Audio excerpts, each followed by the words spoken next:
नमस्कार। मैं परमार्थ टीवी के भक्ति चैनल से मैं अमर उपाध्याय आप लोगों का अपने कार्यक्रम में स्वागत है। जैसे आपको पता है कि हम अपने चैनल में धार्मिक, सामाजिक, सांस्कृतिक जो कार्य कर रहे हैं, जो सामाजिक संस्थाएं हैं, जो सामाजिक लोग हैं, उनका समय समय पर हम परिचय कराते रहते हैं। आज हम सेक्टर 3 में आए हुए हैं। यहाँ के लोकप्रिय निगम पार्षद धर्मवीर शर्मा जी हैं और उनकी पूरी टीम ने यहाँ पर भगवान परशुराम जन्मोत्सव मनाया हुआ है। आइए हमसे मिलते हैं और इनके अपने विचार जानते हैं। इन्होंने अपने सामाजिक और ये परशुराम जी के लिए क्या क्या कार्य कर रहे हैं, समाज के लिए क्या कार्य कर रहे हैं, देश के लिए क्या कार्य कर रहे हैं, हम इनके विचार जानते हैं। नमस्कार यज्ञ नारायण जी, अपने अपने विचार बताएं। कुमार शर्मा। मैं यज्ञ कुमार शर्मा आज यहाँ पे भगवान परशुराम जी के अवतरण दिवस के उपलक्ष्य में आज ये उत्सव किया गया। वहाँ पर सैकड़ों विप्र समाज के लोगों ने भागीदारी की और बहुत ही अच्छा लगा। आपके चैनल के माध्यम से बताना चाहते हैं, जैसा कि विप्र समाज तो हमेशा से ही सबसे ज़्यादा वात्सल्य भाव यदि किसी समाज में है तो विप्र समाज में रहता है। उसी को ध्यान में रखते हुए, उसी को आगे बढ़ाते हुए सभी ने यहाँ बड़ी धूमधाम से, बड़ी खुशी से भगवान परशुराम जी का प्रकट दिवस मनाया और इसी के साथ पूरे समाज को, सभी लोगों को बहुत बहुत शुभकामनाएं और सभी का आशीर्वाद हम पे बना रहे। धन्यवाद। अब हम मिलते हैं यहाँ के लोकप्रिय निगम पार्षद श्री धर्मवीर शर्मा जी से। पहले मैं आपका धन्यवाद करना चाहूँगा कि आपके माध्यम से हम सभी देशवासियों से रूबरू हो रहे हैं। आज वार्ड 51 रोहिणी सी गॉड ग्रेस बैंक्वेट हॉल में अपने ब्राह्मण समाज ने, पूरा समाज आज यहाँ पर इकट्ठा हुआ और भगवान परशुराम जन्मोत्सव मनाया। ये हमारे लिए गौरव का दिन है क्योंकि पूरा समाज यहाँ पर एक बार इकट्ठा हुआ। उसके बाद हमने यहाँ पर भगवान परशुराम जी का जन्मोत्सव मनाया और मैं आपके माध्यम से यही कहना चाहूँगा, चाहे समाज कोई भी हो, उसमें चाहे वैश्य समाज हो, जाट समाज हो, ब्राह्मण समाज हो, एससी समाज हो, ओबीसी समाज हो, वाल्मीकि समाज हो, कोई भी समाज हो, उसमें अगर कोई भी गरीब बहन बेटी है तो सभी समाजों ने साथ में आके उनको सहायता प्रदान करें और उनको ऊपर उठाएं। क्योंकि हमने देखा है कि आज हमारा सनातन धर्म समाजों में बंट चुका है। मैं यही चाहूँगा कि सारा समाज एक साथ इकट्ठा होकर पूरे भारत को आगे बढ़ाएं और अपने सनातन धर्म को आगे बढ़ाएं। मैं पुनः आप सभी को भगवान परशुराम जी के जन्म उत्सव की बहुत बहुत हार्दिक शुभकामनाएं देता हूं। जय भगवान परशुराम, जय श्री राम। धन्यवाद। मैं सोच रहा था, मैंने कहा बचा कुछ नहीं, इतने विद्वान लोगों के अंदर बोल दूंगा, क्योंकि भाई कृष्ण जी ने, सबने अपने अपने विचार, लेकिन एक चीज समझ में आ गई कि जब मैकाले की एजुकेशन पॉलिसी थी और उस पॉलिसी ने क्या किया, जो हमारे विद्वान बच्चे बनते थे, जो हमारे शास्त्र थे, वो सब संस्कृत में थे।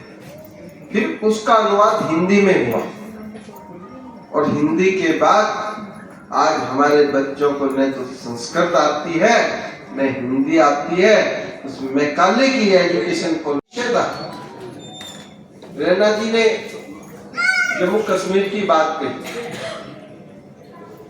वो अगर किसी ने वो फिल्म देखी हो तो भाई संख्या पक्ष जो है आपका, पहले गांव में कहते थे कि भाई इसके 4 लाठी, तो उस घर की तरफ देखने की किसी की हिम्मत नहीं। अगर आपके घर का मुखिया मजबूत है तो किसी की ताकत नहीं है कि आपकी तरफ देख सके। मैं राजनीतिक बात नहीं करूंगा, बात समाज के अंदर खड़ा है, लेकिन एक बात जरूर कहूंगा कि अगर देश का मुखिया मजबूत है तो किसी की हिम्मत नहीं है आपके घर।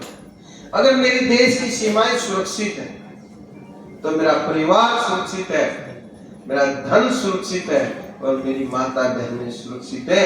अगर इसको किसी को देखना हो तो हमारे कश्मीर के क्या वो जिस तरीके से निकल कर आए हैं वो हम सब ने पता होगा कि वहां पर उनके सबसे साहूकार लोग थे, सेब के बाग थे और धनाढ्य लोग। ये जो शासन रहे उन्होंने दूरियां बढ़ाने का काम, समाज को बांटने का काम किया। और जो इस समाज यहाँ बैठा है ये वो समाज है जिसकी बार बार चर्चाएं की गई हैं कि हमें कहा जाता है। मैं इस मंच के माध्यम से कहना चाहता हूँ, जो हमारी पूजा पद्धति थी और आज भी है, जब हमारा पूजा कराते थे या जब शादी कराते थे तो सारे समाजों को अगर देने का काम करता था व्यक्ति, पहले कहता था कि मनियारी का निकाल दे, इस समाज का निकाल दे। और निकालने के बाद उसका समय आता था जो 16 संस्कारों में से संस्कार था, जब वो कहता था तेरी जो इच्छा हो दे।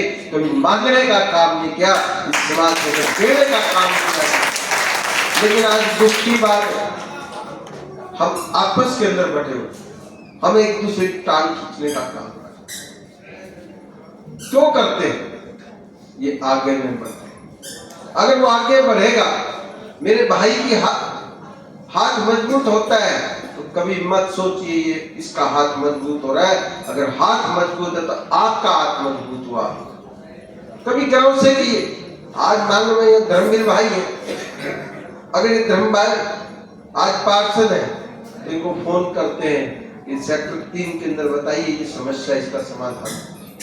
या कोशिश भी बैठे जो हमारे पहले चेयरमैन रहे, 2-3 उनके एमसीडी में काम करते हैं उनके साथ, लेकिन कोई बात होती तो फोन करते हैं गर्व के साथ कि भाई ये काम है देखिए।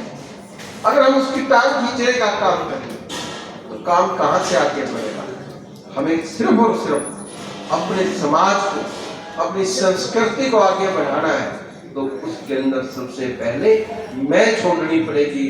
जिस प्रकार से आज चुनाव का समय, जिन जिन भाइयों के पास हथियार होगा तो हथियार के जो लाइसेंस है, आपका लाइसेंस आपके पास है, और रिवॉल्वर और बंदूक जो है कहाँ जमा है?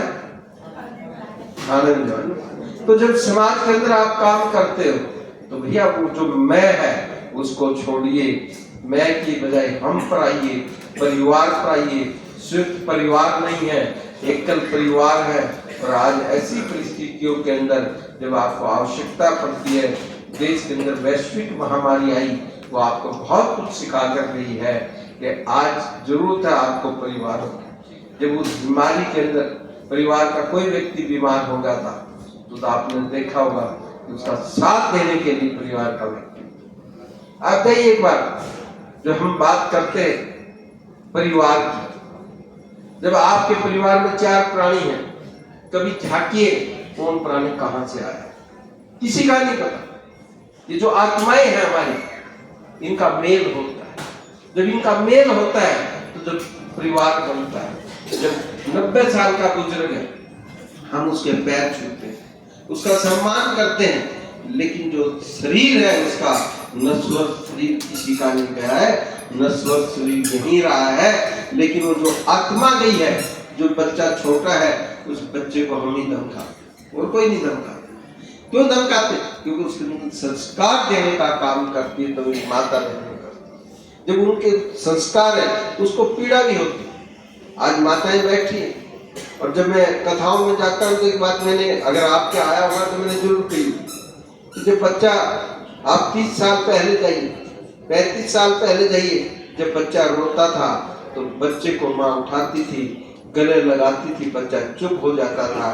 आज बच्चा रोता है तो माँ बच्चे के हाथ में मोबाइल देती है, और टेक्निकल वो बच्चा क्या देख रहा है ये नहीं पता है, बच्चा चुप हो जाता है।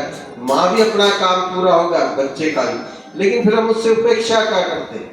फिर हम कहते हैं कि आज ये जो बच्चे हैं हमारी बात नहीं मानते, क्योंकि हमने बच्चे के अंदर संस्कार डालने का काम खत्म कर दिया। इसलिए जब तक हम संस्कार नहीं डालते, मैं एक बात कहकर, क्योंकि सामने भोजन भी लगा हुआ है। एक बात कहकर जरूर बात को पूरी करो।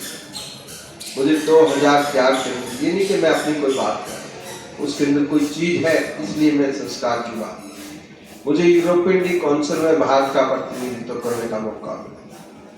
सिंगल प्रतिनिधि था भारत की तरफ से, 29 देशों की कॉन्फ्रेंस की। तो उसके बाद मैं और एक भारत सरकार में मंत्री होते, वो पार्लियामेंट की तरफ से थे, मैं यूथ की तरफ से था। तो उन्होंने बेल्जियम के अंदर चले गए। बेल्जियम में जो परिवार थे, गुजरात के परिवार, जो डायमंड के बहुत बड़े व्यापारी, तो उनके घर में गए। तो जब देखा, वो अपने एक मंदिर में ले गए, उस मंदिर के अंदर पुड़िया रखी थी अलग। तो उन्होंने पुड़िया निकाली और उससे उन्होंने पूछा, बताइए गौतम जी ये क्या है? तो मेरे मन में आया कि मेरे किसी हवन की भभूति हो सकती है। लेकिन मैंने एक मिनट के लिए सोचा, मैंने कहा ये हवन की भभूति नहीं है, ये मेरे देश की भारत भूमि की वो मिट्टी है। उसने कहा, जब मैं गुजरात में जाता हूँ हर बार मैं वहां से ये मिट्टी लाता हूँ, लाने के बाद जो मेरे बच्चे हैं उनको बताता हूँ, तुम यहाँ बेल्जियम में तो रहते हो, तुम्हारी जो असलियत है, तुम्हारे संस्कार है वो भारत के, और ये भारत भूमि की वो मिट्टी है जो टुकड़ा नहीं है, जो संस्कार और संस्कृति देने का काम करता है। यही देश था जिसने संस्कार और संस्कृति देने का सभी देशों को काम किया। ये है भारत की, कभी चिंता मत करिए। और समाज का व्यक्ति जहां कहीं भी होगा वो अपनी छाप छोड़कर जाने का काम करता है। आप प्लेन दीवार के अंदर एक कील गाड़ी, जब आप कील को हथौड़े से ठोकते हैं, क्योंकि वो दीवार पक्की थी, कील उसके अंदर नहीं गई, कील मुड़कर नीचे गिरी है, लेकिन कील ने अपना काम कर दिया है, उसके अंदर कील ने अपना निशान बना दिया है।